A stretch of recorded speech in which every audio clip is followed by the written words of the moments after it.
Hey everybody, just here to show you the Hatsan 130S QE Vortex.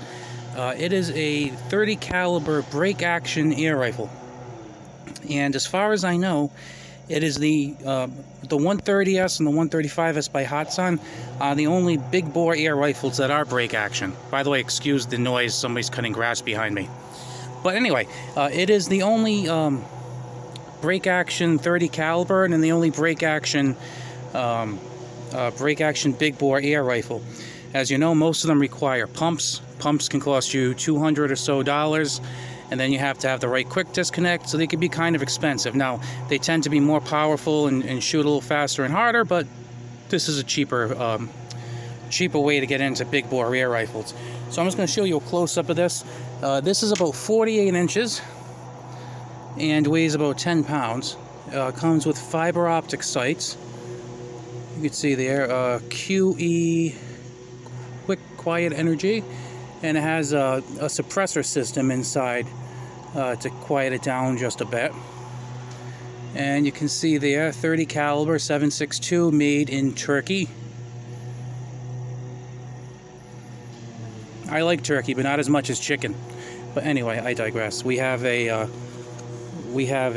sling mount right here, and then there's a scope mount on the top, which I won't be using because I'm not going to be using this for long distance shooting or anything. And then we have an adjustable trigger. It's pretty cool, kind of an interesting little trigger here too. And then we have the thumb hole stock. It's one of those like weatherproof kind of plastic polymer jobs, which is a nice thing to have because it's kind of starting to rain out here today. And then you have a recoil pad at the back. And you might notice that there's a spacer right in here. They actually came with 3 additional spacers, so you could increase the length of pull probably about another maybe 3/4 of an inch if it was necessary. I'm pretty lucky. This felt comfortable right out of the box. And we have the hammer right here, as you'd expect. Let's flip this over, and we have 2 screws here to adjust the height of the comb. I probably will do this. I could see myself probably bringing that up maybe another 1/2 inch or so. It would make it a little bit more comfortable. And let me just turn this over this way. And as you can see, markings on there, Quattro trigger. What's that say? Vortex.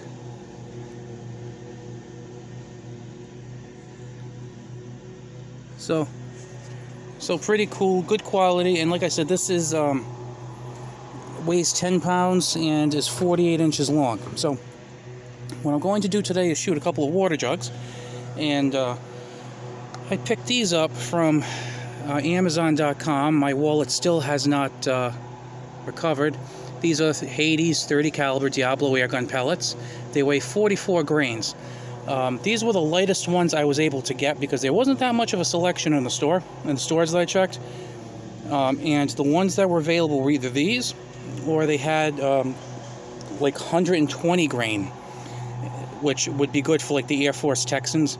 This doesn't have the power the Air Force Texans had, so I think if it was able to push the 120 grain pellet out, I think it probably would have either gone out extremely slow and done nothing, or it would have had a barrel obstruction. So I preferred getting one of these. And let's see, let's open these up in case you haven't seen them.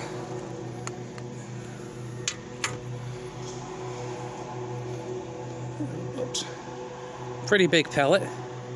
And just for comparison's sake, I have a Crossman Piranha pellet, 10.5 grains. Now, these Piranha pellets, there you go, right there.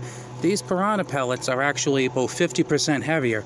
Your typical air gun pellet for 17 caliber is about 7 grains, and as you can see, this one's a 10.5 grains. So this is a large pellet, and you can see how tiny it is compared to that 30 caliber.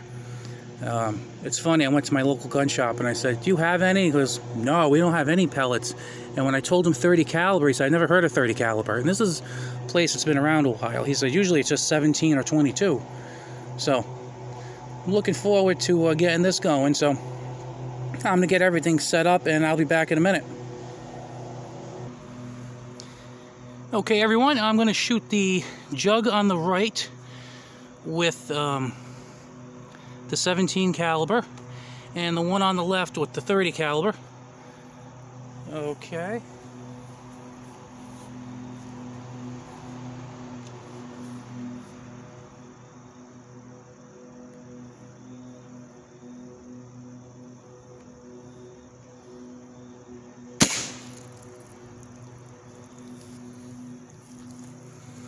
Impressive little hole. That was only from about yard and a half, 2 yards away. Now we'll try the 30.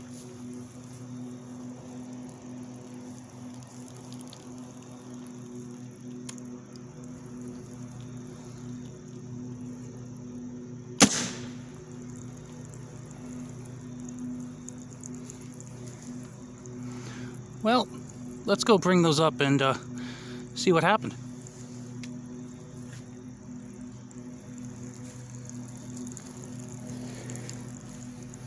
Okay, so the 17 caliber hole right here, you can kind of see where left a pretty good hole. Oh, went right through actually. I don't know if you can see, but it's urinating out the bottom. I was standing up when I shot it because I wanted to make sure it didn't go crazy and I didn't have a proper backstop. But you kind of see it went through this gallon of water and went clear on through, and that was only about $100 Ruger Airhawk air rifle, so nothing fancy. This one over here, as you can see, you have a much bigger hole there, and let's get that exit wound. This is also urinating out the bottom, and you see it went right through there. So this went right through. You figure about 6 inches of water. I actually didn't expect the 17 caliber to go through, but as you can see, it's a pretty big hole. Went clear through the it went clear through and is in the ground now. So pretty impressive. Got one more thing to show you. I'm kind of curious about. I'm going to actually shoot a piece of wood just to see what the 17 and the 30 do. Back in a second, guys. Alright, finally, I'm just going to hold the rifle right up to the wood, just kind of shoot through. Let's see what happens as far as penetration goes. Now, I have put a few holes on this side, so I'm using a side that's clean at the top. And I'm not going to try and be the expert marksman here from 50 yards away. Oh, let's put it right there. That's good. I'm just going to kind of put it up right near the muzzle. This is the 17.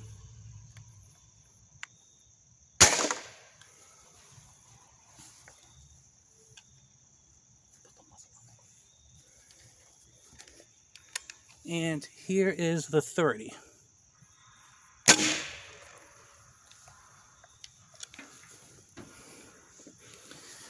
Well, that's impressive. As you see, the 17 hole is smaller than the 30, as you'd pretty much figure it would. But let's look at the back. So right here we have the 17. It's about 3/4 of an inch, I would say. And went right through and took some of the wood with it. The 30 just tore it up. Not only did you get that wider hole right there, got that wide hole, went right through, but as you can see, it just loosened all this wood. I mean, that's pretty impressive. Look at that. I mean, it tore right through. Now, if you look at some of the old Iraq Veteran 8888 videos with the cool ones that had Barry in them, they used to say that the amount of force needed to go through a 1-inch pine board was, equivalent to a fatal shot, basically. Now, I think this is pine. Not totally sure, but hey, it's about 3/4 of an inch, so pretty powerful. And I actually got to get some thicker wood because I'm wondering exactly how deep the 30 would go, because at muzzle range, which as you saw was maybe 1 inch away, it really did a number on this. So it would be interesting in further videos to put maybe some more wood and some other things to shoot and kind of compare what the 30 does with the 17, because that is, look at that, you're seeing quite a bit of daylight over there, and then just totally ripped it out on the exit wound. So that's pretty freaking impressive. All right, guys, I'll see you later. I hope you enjoyed actually being away from the tabletop for a little while. Talk to you later. Bye.